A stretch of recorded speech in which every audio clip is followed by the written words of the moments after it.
عورت نام ہے محبت کا۔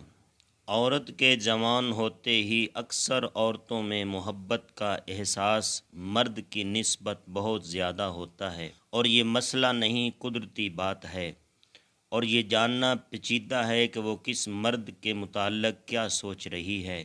یہ کسی مرد سے پیار کی بہت بڑی علامت مانی جاتی ہے کہ ایک لڑکی اپنے آپ کو مرد کے ساتھ، اپنے پیار کے ساتھ بہت زیادہ آرام دہ محسوس کرتی ہے۔ اس کے باوجود کہ وہ لڑکی ہوتی ہے، وہ جس سے پیار کرتی ہے اس کے لیے بہت سی حدوں سے تجاوز کر جاتی ہے۔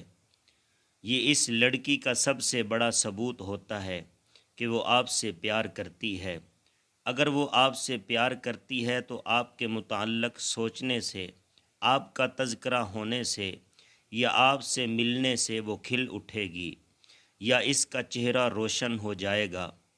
عورت کو تخلیقی طور پر معروف مخلوق بھی کہا جاتا ہے۔ عورت کا چہرہ سب کچھ کہہ جاتا ہے۔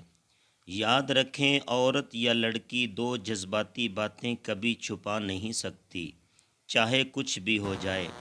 پہلی بات، جب وہ کسی سے محبت کرے، اسے اولاد یعنی بچہ چاہتی ہو۔ سماجی اور قانونی طور پر دیکھا گیا ہے کہ مرد بہرحال مرد ہوتے ہیں، عورتیں ان کی جگہ کبھی نہیں لے سکتیں، کیونکہ قدرتی طور پر یہ عورتوں کی دیکھ بھال میں بہت معاون کردار ادا کرتے ہیں۔ اس لیے اگر مرد عورت کا خیال رکھے، ان کو تحفظ دیتا رہے، تو دیکھا گیا ہے کہ آخر کار مرد عورت کا دل جیتنے میں کامیاب ہو جاتا ہے اور عورت محبت کرنے لگتی ہے۔ اگر وہ آپ کی بات غور سے سنے تو اس کا مطلب ہے وہ آپ کو اپنی زندگی کا حصہ سمجھتی ہے، اور یہ تب ہی ممکن ہے جب آپ بھی اسے وقت دیں۔ اس کا خیال رکھیں، قربانی ایک ایسا جذبہ ہے جو انسان ہر کسی کے لیے نہیں دیتا۔ اگر وہ آپ کے لیے اپنی خوشیوں کو قربان کرے تو اس کا مطلب ہے وہ آپ سے بہت محبت کرتی ہے۔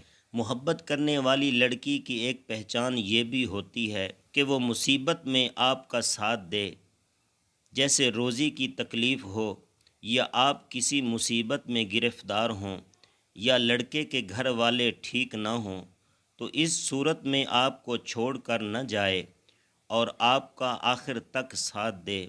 اگر آپ کو کوئی مسئلہ ہو تو وہ آپ کو ایسا مشورہ دے گی جس سے مسئلے کا حل نکل سکے۔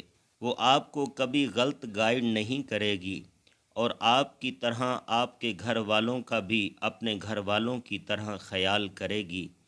اگر وہ آپ سے یہ سنے کہ آپ کہیں چلے جائیں گے یا چھوڑ دیں گے تو وہ تڑپ اٹھے گی اور اس کی سانسیں رکنے لگے گی، تو آپ سمجھ جائیں وہ آپ کے بغیر نہیں رہ پائے گی۔